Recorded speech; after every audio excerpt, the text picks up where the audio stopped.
Cipher Cryptanalysis. This session includes 3 talks, and the first talk is truncated differential attacks on contracting 5-star ciphers. The speakers are Tim Ben and Yunwen Liu, and Tim will give the talk. Please start. Okay, thank you.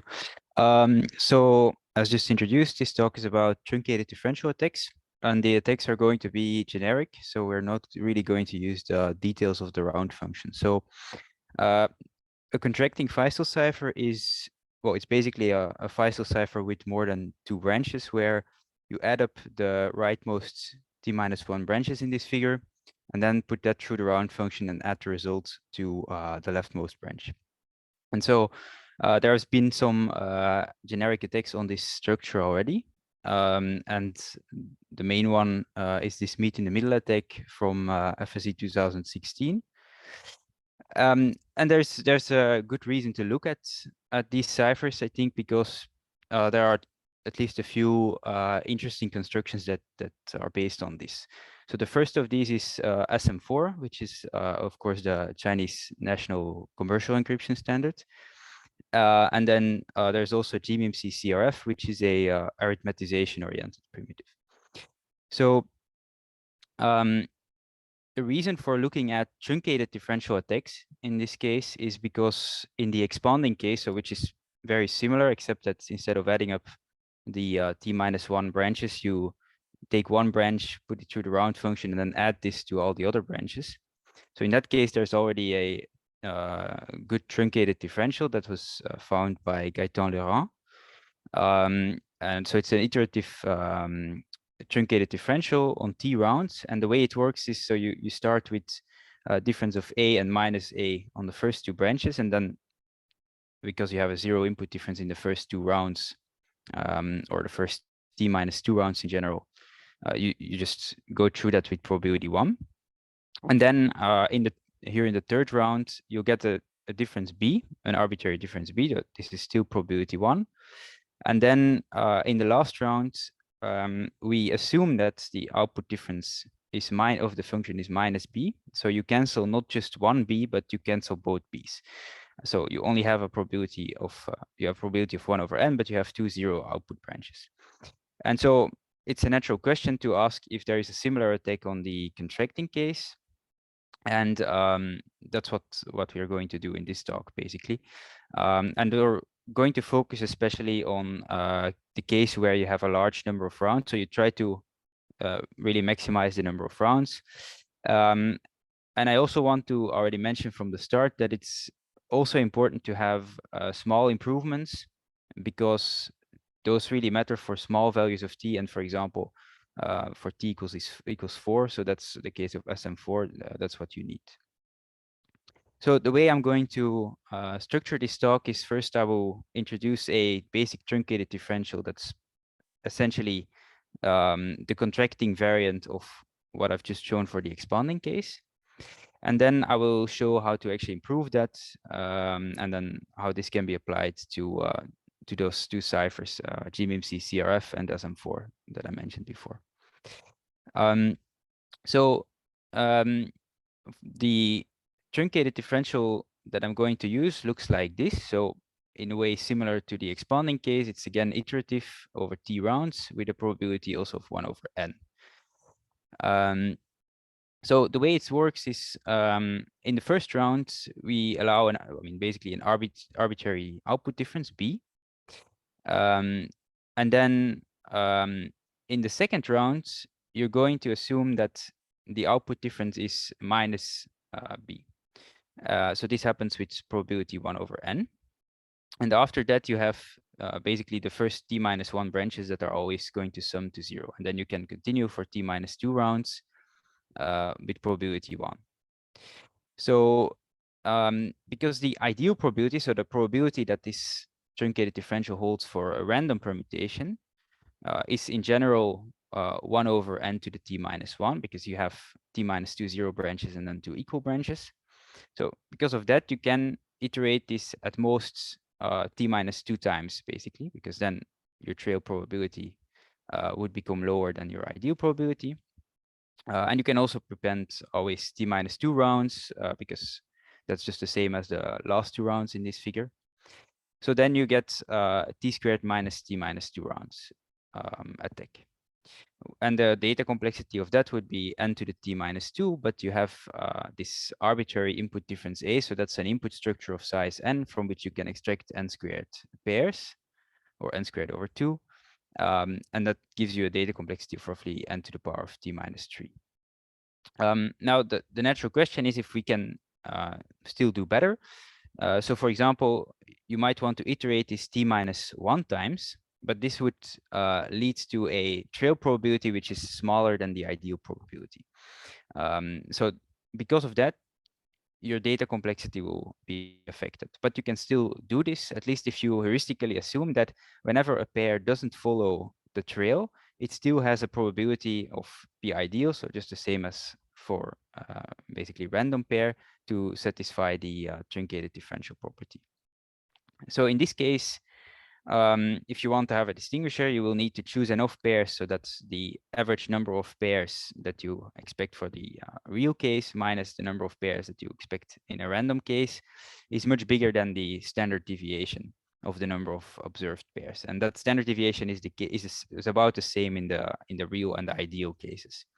And so if you work that out, you get a data complexity of the probability of the ideal probability of the truncated differential divided by the square of the trail probability.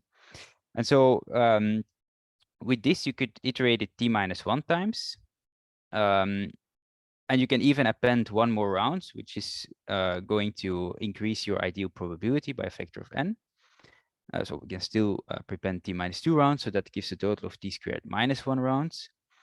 And so then the data complexity now is n to the power of t minus 1. So because we have this well, slightly higher ideal probability, and because we need to take that into account when calculating the data complexity. So now again, the question is, can we improve over this? And we can, and that's what I will do in this second part. So the basic idea of this improvement is that instead of starting with 0 differences on the first t minus 2 branches, I will start with non-zero differences because this is going to give bigger input structures, which means I can generate more pairs and will reduce the data complexity. But the problem with using non-zero input differences is that it's normally going to lead to an ideal probability which is much higher again. But to still keep that in check, what we do here is we use dependent input and output differences. So that means that this input difference B on the first 2 branches, for example, it is arbitrary, and then it's going to, in the output, you also have some arbitrary difference that's non-zero, but it's going to have to be equal to the input difference.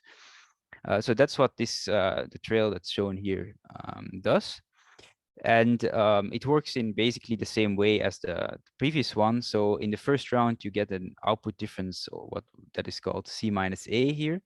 And in the second round, you assume that you get A minus C. So this is a probability 1 over n event.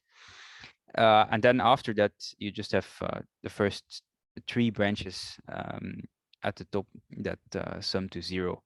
So you can cover the remaining rounds with probability 1. So this has a ideal probability of 1 over n cubed because you have basically 2, well, in general, in this case, for the t or t is equal to 4 case, you would have 2 branches that are exactly equal to some known input difference, and then 2 that have to sum to minus that difference.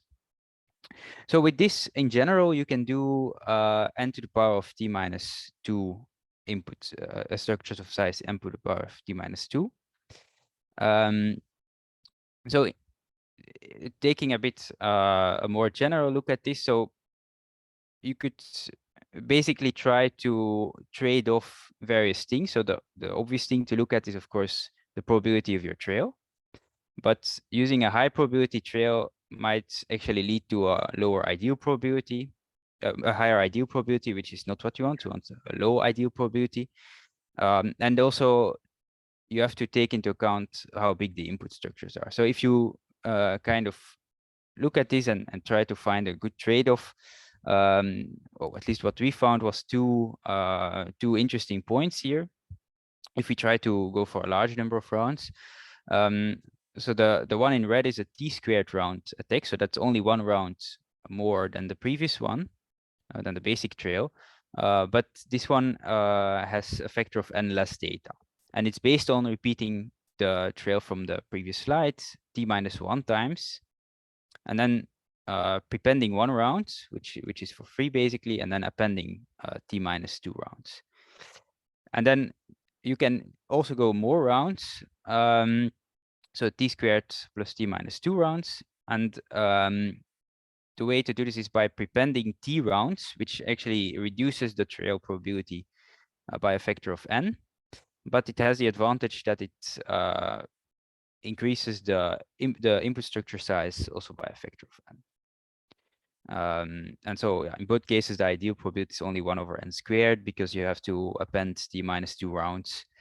Oh, you don't have to, but it turns out to be a better trade-off, which increases the ideal probability by a factor of n. So this is not too important, but I just want to show that, so you can do some experiments. So we did that with random round functions, and then you get this figure. So it shows the success probability of this distinguisher for a given decision threshold. So for 16 and 18 rounds, so this is for 4 branches, and a 32-bit cipher. Okay, so now we've got this distinguisher, so I want to apply them, and I think it also makes sense to turn it into a key recovery first. So we don't really optimize the key recovery a lot. We just basically we do a partial decryption of the last round and then just use the t-squared round distinguisher. We do not use the t-squared plus t-2 round distinguisher, because that would result in time complexity around n to the power of t, which well, depending on how you count partial decryptions, might be cheaper than brute force, but it probably isn't. So we didn't do that. So the idea is that you filter out a list of n to the power of delta candidate keys for the last round key. So we're in the case like in SM4 where each round basically involves log 2n key bits. And then you will need about a factor of log n more data in order to have a low enough false positive rate so that you can actually do this filtering. And then at the end, you can essentially balance, it depends what you want to achieve. But for example, if you want to minimize the time complexity, you can balance the cost of basically guessing and then the cost of the partial decryption operations by choosing this delta parameter. So what does this give? So for GMMC CRF, this actually gives full round attacks on several instances, especially those where you have a large number of branches compared to the logarithm of the prime that's used. So the prime is equal to the size of each branch, basically. And in that case, even the t-squared round distinguisher is already covering more rounds than the number of rounds that the designers propose. So of course you can also get key recovery there, and then because you can actually cover more rounds, you'd probably have to look at seeing how much the data complexity can be reduced for a lower number of rounds, but we didn't do that because the problem with this is that most practical instances of GMMC CRF will have a number of branches that is much lower than the logarithm of this prime. So that is that makes these attacks less interesting. But well, it's full round, but just not for the most interesting cases. And then for SM4, this is, I think, more interesting. So of course, you can apply the distinguishers that we have more or less directly. And we also propose a key recovery attack on 17 rounds with about 2 to the 70 data and around 2 to the 99 time. So the interesting thing here, I think, is that if you look at dedicated attacks, so there are dedicated attacks on more than 17 rounds, of course. But if you would scale them down, and we actually did try to look at that in some detail, then it seems that actually this attack gives you a better 17 round attack, which is interesting given that it doesn't use any details of the round function at all. So this is just the overview again. But I want to conclude. So as I've just introduced, I've shown that there are distinguishers for t squared plus t minus 2 rounds on contracting Feistel ciphers with t branches. And then this translates into a full round attack on some instances of GMMC CRF, although they are not the most interesting instances.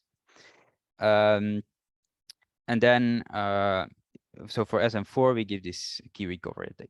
So for future work, I think it would be worthwhile to actually, because this is a truncated differential attack, so you can also reformulate it as a multidimensional linear attack, which would probably clarify some of the heuristic assumptions that went into this attack.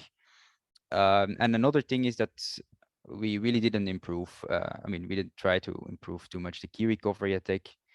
So especially for SM4, if you use the structure of the round function, it seems likely that you can get some improvements there. Okay, thank you for your attention. Okay, thanks for the talk. Any questions in Beijing?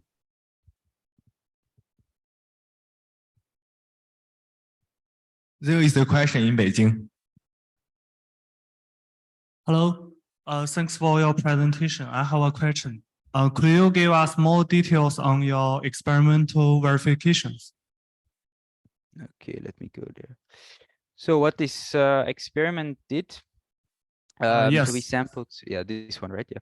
So we sampled, I mean, in the case of the 16 round attack, so we took a contracting Feistel cipher with 4 branches and a random round function. So the round function is just an 8-bit function selected uniformly at random. And then, so you have to check. I mean, we did this, so we basically just did the attack, and then we check if the number of observed right pairs for the differential is bigger than this decision threshold. But then you have to check what the false positive rate for that is. There is a calculation of that in the paper. Yeah, basically, there's not that much to say about it. We just yeah, just checked how often the number of pairs is bigger, or the deviation of the number of pairs is bigger than this decision threshold. Okay, thank you. I just see from the figures that for the 18 rounds, maybe the improve your experimental results seems to not that fulfills quite correctly on your theoretical values.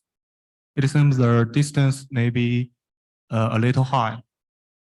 I don't know what you mean. I mean, it's for 18 rounds.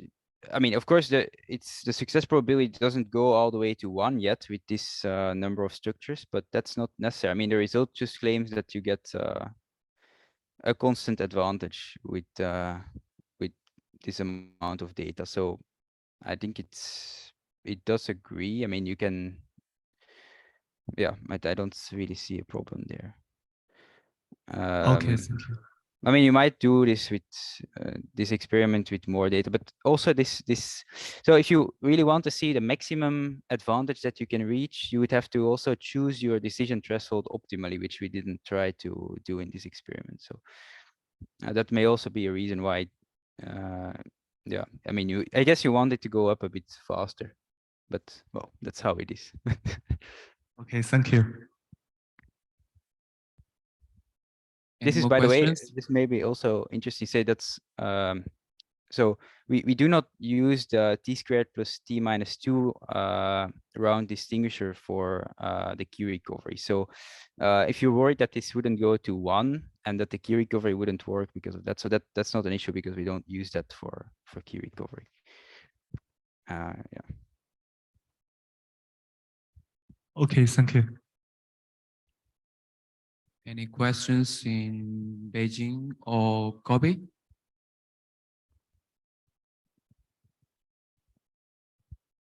No questions in Kobe. Any questions online? Okay, if there's no questions, let's thank the speaker again. The next talk is new key recovery attack on reduced round AES. And the speakers are, the authors are Navid Gidi Bada and Vincent Regim. And Navid will give the talk. Please start. Yeah, thank you for introduction. I'm going to introduce you a new key recovery attack on 7 round of AES. And this is a joint work with Vincent Ryman. So let me first start by giving you a short overview. First, I will explain you what is the AES and zero difference cryptanalysis. Then I will show you how we can extend this property using the related differential. Then I will show you a new key recovery attack on 7 round of AES, 128 bit. And then I conclude the talk. So what is the AES? AES is a byte-oriented SPN. The AES block size is 128 bits, and the number of rounds varies depending on the key size. So 10 rounds for 128 bit key, 12 rounds for 192 bit key, and 40 rounds for 256 bit key. And its round function consists of the 4 operations: add round key, subbyte, shift row, and mix column. So now if we consider the 2 round of AES, and if we swap the order of the first, shift row, and subbyte, then in the middle, we have a subbyte, shift row, add round key, and subbyte. This is what is usually called as a superbox, and it consists of the 4 big blocks, which are operating on each column of a state independently. And if we consider P as a shift row, mix column, add round key, and shift row, then the 4 round of AES has a SPS structure in the middle with 1 shift row at the beginning and shift row and mix column at the end. So we use this structure in this presentation.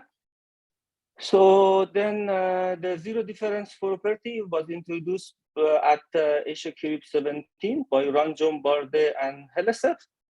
So the main idea is to generate set of states such that all of them follow the specific property after the sum round.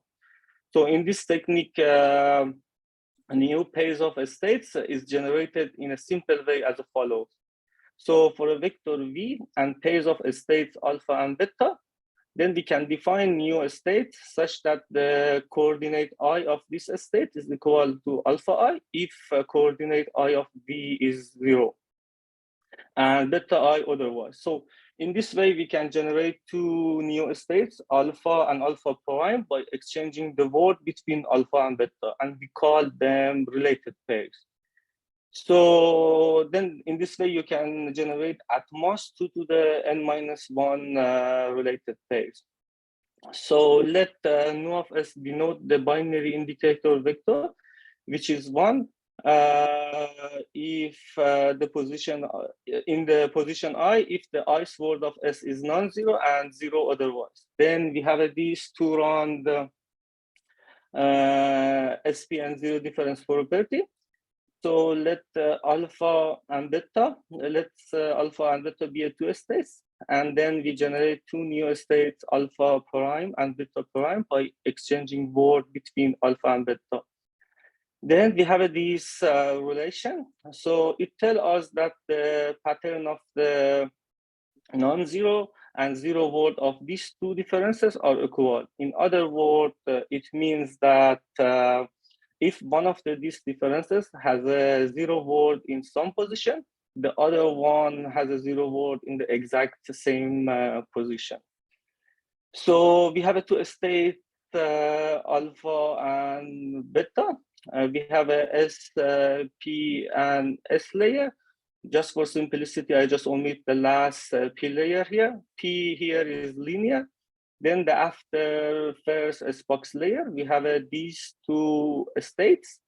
Now, if we exchange word I between alpha and beta, we get two new states, and after the Sbox layer, we have these two states. So as you look at, if you look at here, the difference of these two states is equal to the difference of these two states. So then after permutation layer, since it's linear, then these two differences here are still equal. Then after second Sbox layer, since S is a permutation, then these two difference here has the same zero pattern. So it means that if this difference has a zero word, let's say in the first word, this difference here has a zero word in the first word as well. You can do it in an adaptive way. You can choose two plaintext, two ciphertext, which are equal, let's say in the first word, you decrypt them, you get two states, then you exchange word I between them, and you get two new states, you encrypt them. And these two ciphertexts here are equal in the first word. So related differences and related differential were introduced by Domen and Ryman as follows. So a pair of differences, delta x and delta x prime, are related differences if and only if for every I this relation holds. So either for every I, either delta xi, delta x prime I, or delta x I x or delta x prime I should be zero. So now if you consider the four states, alpha plus alpha x or delta x, alpha x or delta x prime, and alpha x or delta x prime. And if you look at the coordinate I of these four states, then there are four values. So now assume that delta x I is equal to the delta x prime I. Then actually this square collapse in the line. So, and there are only two values here.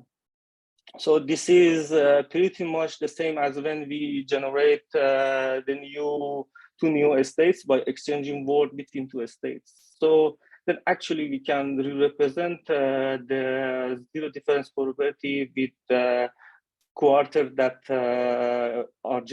is generated by two related difference. And in this way, we can generate more pair actually, because we can play with delta x and delta x prime and generate more pairs. So what is the related differential? Two differential delta x, delta y, and delta x prime and delta y prime for a linear map are related differential if and only if the input differences are related differences, and also the output differences are related differences.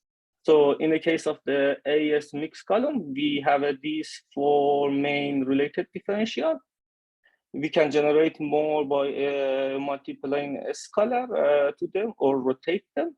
So in the next slide, I'm going to show you how we can construct the 2-run and 4-run related differential for AES using the value in this table. So before that, let me introduce a function. Let me define the function G, which is actually the Superbox with two more Cipher, one at the end and one at the beginning. And then the 2-run of AES can be seen as a G mixed column, and the 4-run can be seen as a G mixed column, G mixed column. So the reason behind behind this is that to just show that how mixed column change affect the differences. So this is a 2-run related differential for AES. This is our delta x, delta x prime, and delta x or delta x prime. And here we assume that every diagonal form a word. Then actually you can see that these two differences are related. So lambdas here are just a scalar. Then if you look at the output is also related differences. So we can actually extend this to the forerun. Because of the lack of space, I just omit the first delta x and delta x prime and delta x or delta x prime, but we know that they are related.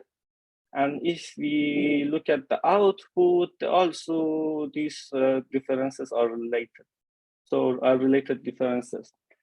So since both input and output are related differences, then we can actually put this at the beginning of the zero difference property and extend it to the 6 and the 8 rounds. So in the case of the 8 round, 6 round, then we have this relation, which are hold with probability 2 to the minus 94. In the case of the 8 round, we have this relation, which are hold with probability to the minus 189. So we can use this relation both in adaptive and non-adaptive way. I'm going to use this relation when t is equal to 6 to attack the 7 round of the AES in the next slide. So let's assume that we have a 4 Palentex pair, which are generated by 2 related differences, delta x and delta x prime. Then, as we have seen in the previous slides, we have this relation with probability 2 to the minus 189. Now we assume one more condition here, which basically says that this difference here and this difference here after 6 rounds has a 2 0 column. So let's see this in a figure. This is a 7 round differential characteristic. The first 4 round is just 4 related differential that I just show you in the previous slide. So in order to have a 2 0 column here, then 4 byte in this difference should be 0. And if we consider the all of cases for this event, then the probability of this event is 2 to the minus 29.7, and the probability of this characteristic is going to be 2 to the minus 218.4. So then the attack is quite classical. We encrypt a lot of pair. We expect that one of them follow this characteristic. Then we generate the ciphertext pair, and we filter them and keep those that follow this. Keep those that follow the second condition, and then we partially decrypt the ciphertext pair using by guessing the last one key and check the first condition. So then we keep the key candidate that follow the first condition. So then we can find the last round key. So the all complexity of this attack time, data, and memory are below 2 to the 110.2. Which is not good as meet in the middle attack one. And so if so, as we have seen here, that using the related differences, we can have a better representation for zero difference property than the original formulation. Then it's able us to actually generate more related pairs. And also it helps us to extend the zero difference property from 4 round to 6 and 8 round of AES. Yeah. So yeah, thanks for your attention. Okay, thanks for the talk. Any questions in Beijing?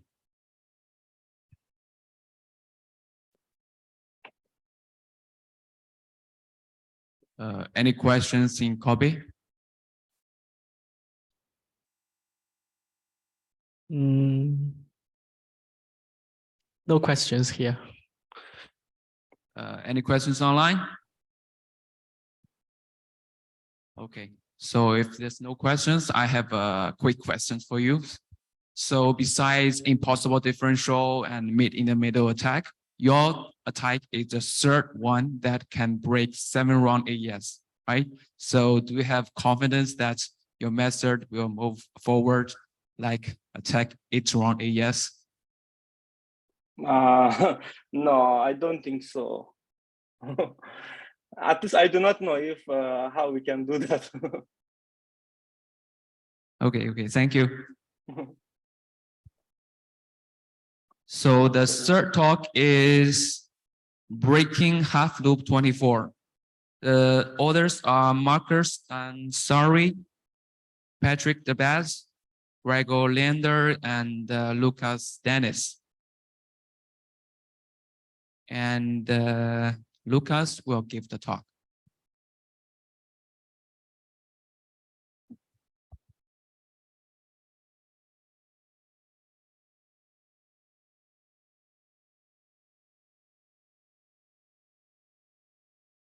Yeah, hi all.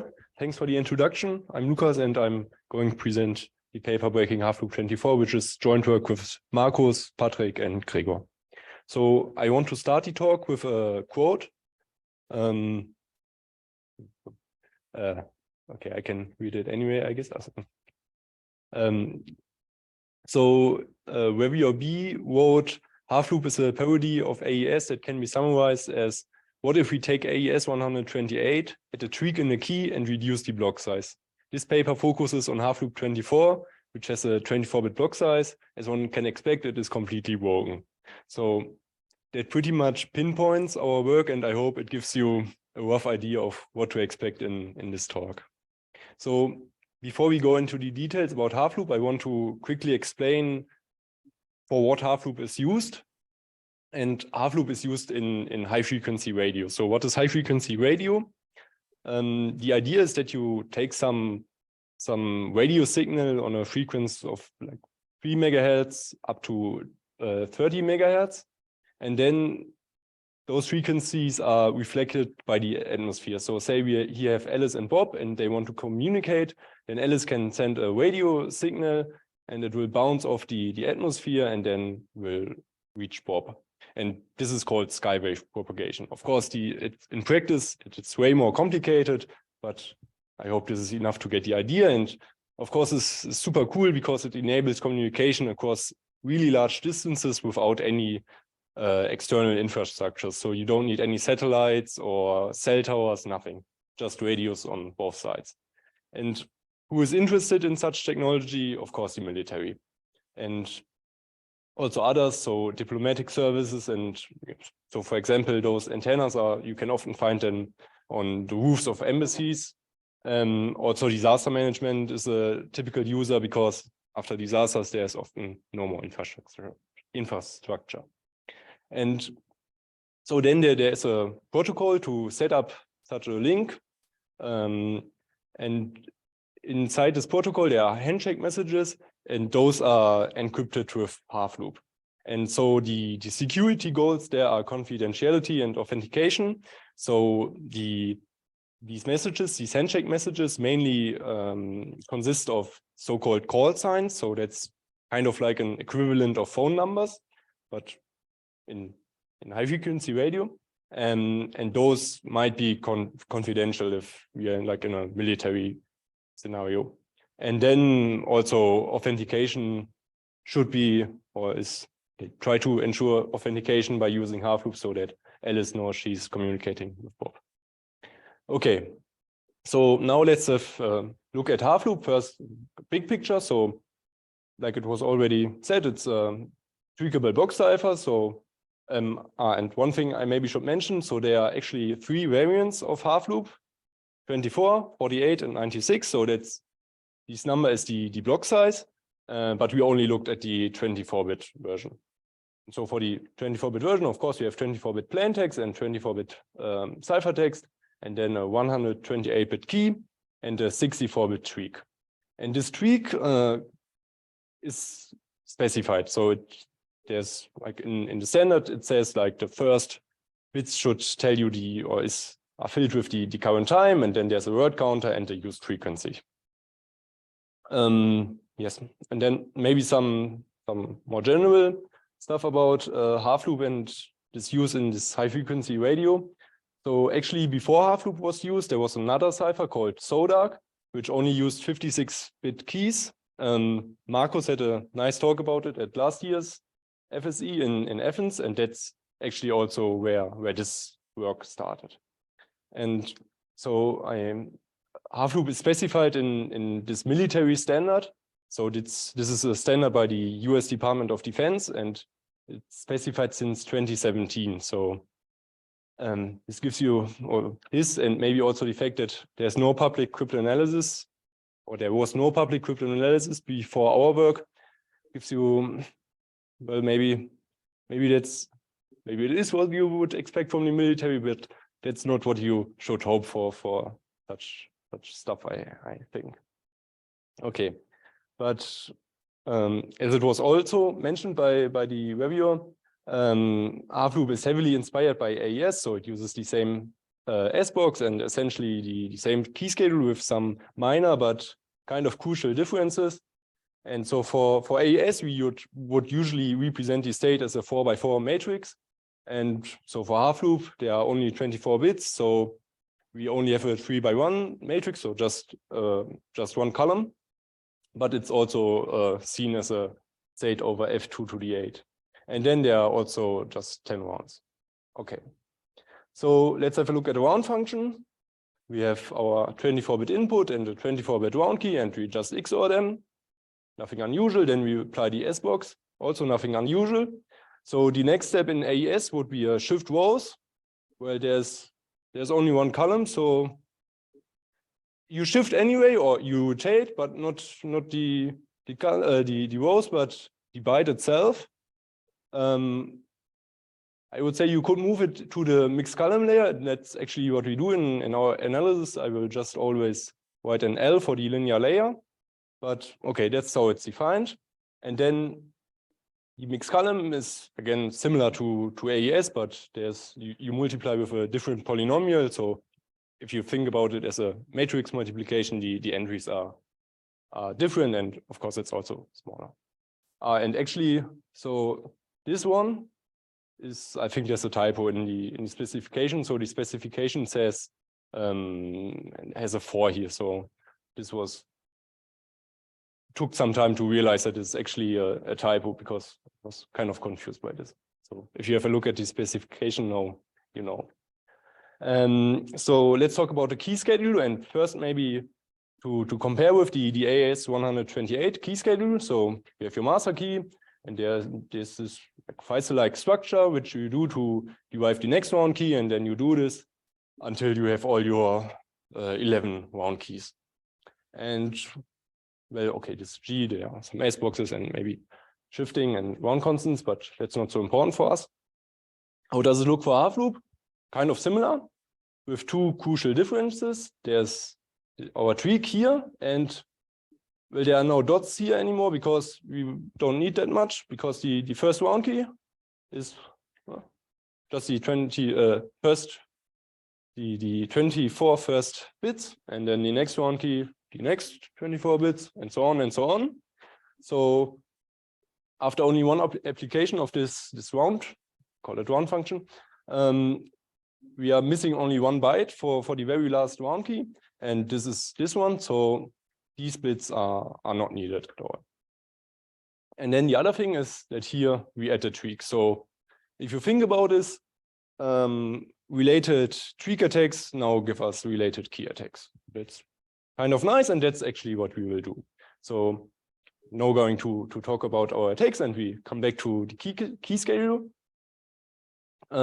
So let's say we have a related tweak of this form. So the first 16 bits are the same, and then there's one byte different, call it delta, and then all the other bits are the same again. And in practice, this would correspond to a difference in time. So this position is encoding the count time.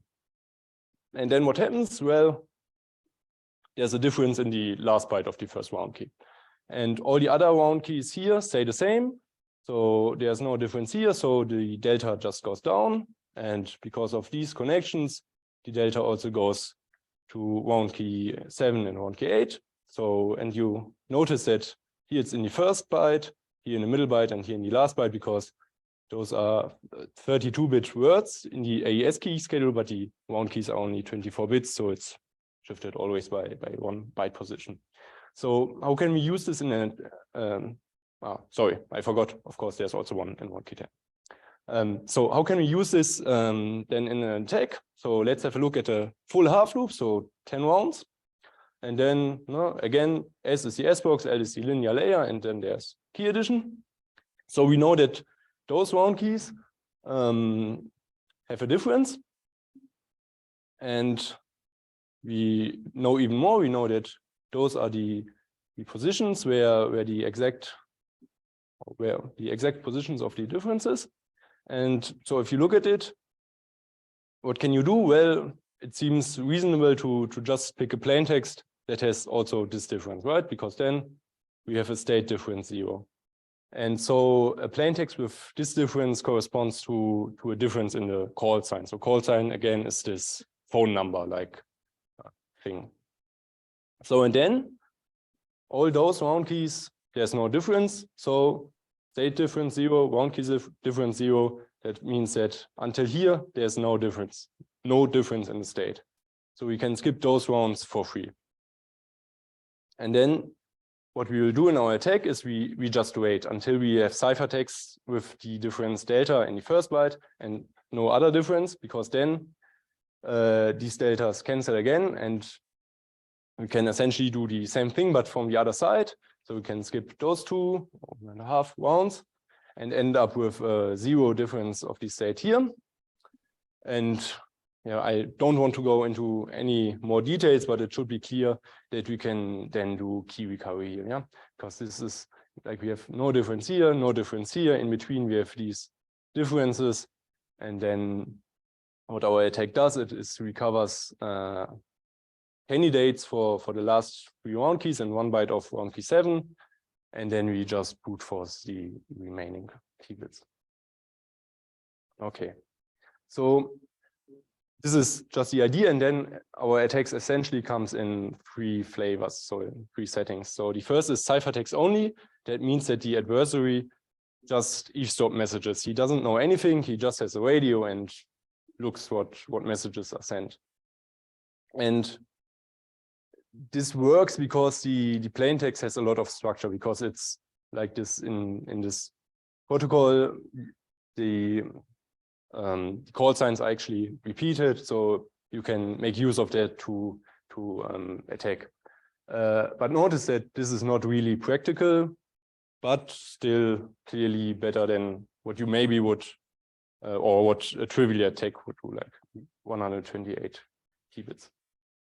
So then, known plaintext means that the adversary has some information about the communicating party. So let's say he knows some of the call signs. Then our attack is, or at first looks rather practical. So 2 to the 37 data, and okay, memory is super good. Time 2 to the 56. This is actually, so if we use a little bit more data, our attack gets better and then only needs time 2 to the 48.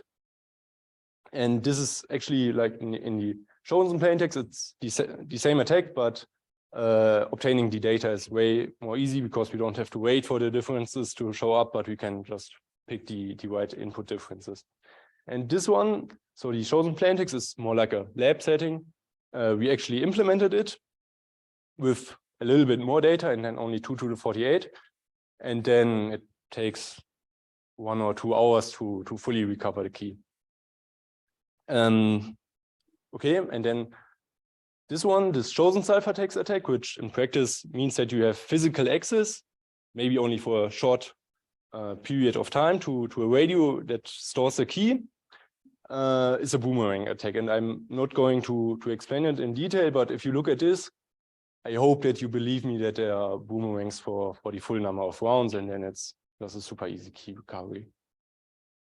Okay, so maybe you're wondering if there's an attack which gives only slightly more data, but is 2 to the 8 times faster, why are then those numbers in this table, in this talk? And that's just because data is what is really important for whether you can actually apply these attacks in practice or not.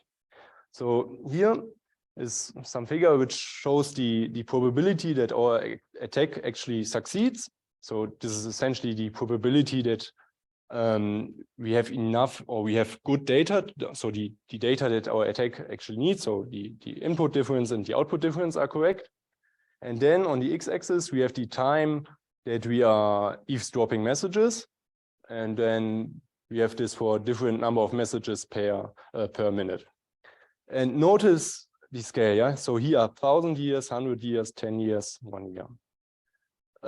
So, okay, if you have 1,000 years and there are 10 messages per minute, then our attack will work, but that's maybe not exactly what you would call practical. And also, these number, like 1 message per minute, is already kind of a high traffic. So after 1 year, if there are 10 messages, that's like a lot of traffic, then the success probability is around 1%, I think. So it's not practical in the sense that we could just, you know, get a radio and get or eavesdrop messages and run our attack. That was not possible, but it's also not what you would expect or what you would hope for if you're doing crypto, right? Okay, so yeah, let me conclude. So half-loop 24 is far from providing 128 bits of security, and therefore we advise against the usage of any half-loop variant. Why of any? Because we show that it's not, I mean, you cannot just take AES and shrink it down and think that it's still secure. That's not how it's done. And so regarding possible future work, of course, it's obvious to have a look at half-loop 48 and half-loop 96, so the variants with larger states. And regarding our attacks, like I just explained, the limiting factor is the amount of data that our attack needs. So improving this would make it maybe like practical in the sense that you can just apply it in the real world. Yeah, and that's it from my side. If you are interested, you can find paper and code here. So our implementation of the attacks.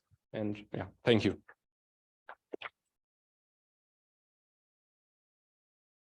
Okay, thanks for the talk. Any questions in Beijing?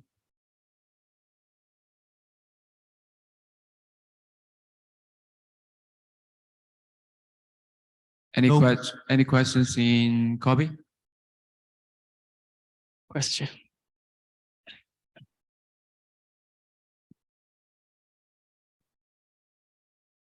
Do we have any idea who actually came up with this? Yes, there was, maybe Marcus can jump in. I think the Cipher was proposed at a conference regarding high frequency technology. Yes, so I can't remember the name off the top of my head right now, but the guy who constructed this was the same guy who constructed SoDark.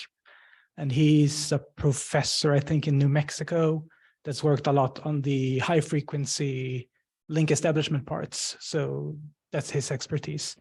And there is something that looks like a design rationale document for this that was presented in this high frequency radio conference in Sweden a couple of years ago, which me and Lucas has a copy if anyone's interested, because it's kind of hard to find that paper. Yeah.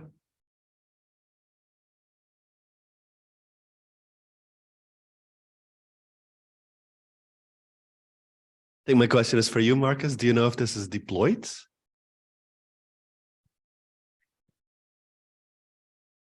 Short answer, no. No, I don't know. So the thing is, we could theoretically collect these messages off the air and immediately tell if they're encrypted or not. And if they're encrypted, there's no immediate way of telling the difference between SoDark and half-loop. We could, however, try and brute force SoDark. since it's a 56-bit key. And then if that fails, it will be half loop. So we could go out there and check if we wanted to.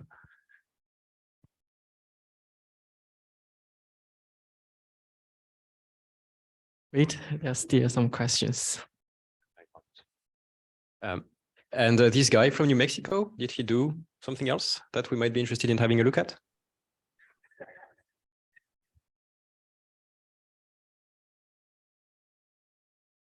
Not that I know of. Maybe we should email him and ask.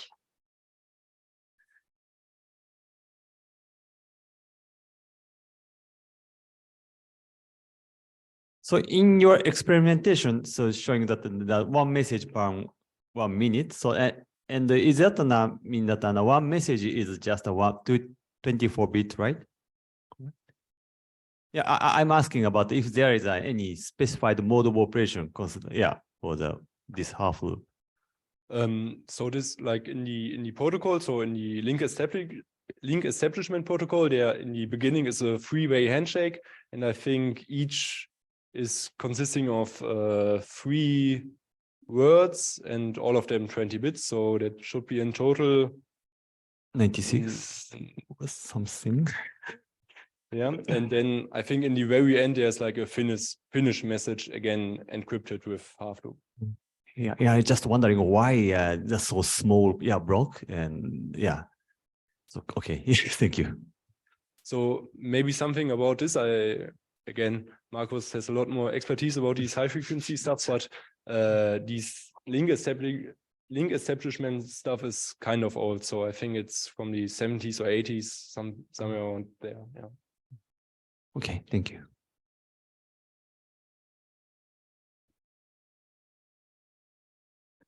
Are there any other questions? I think no questions in Kobe. Okay, any questions online? So if there's no questions, I think we can conclude this session. So let's thank all the speakers again.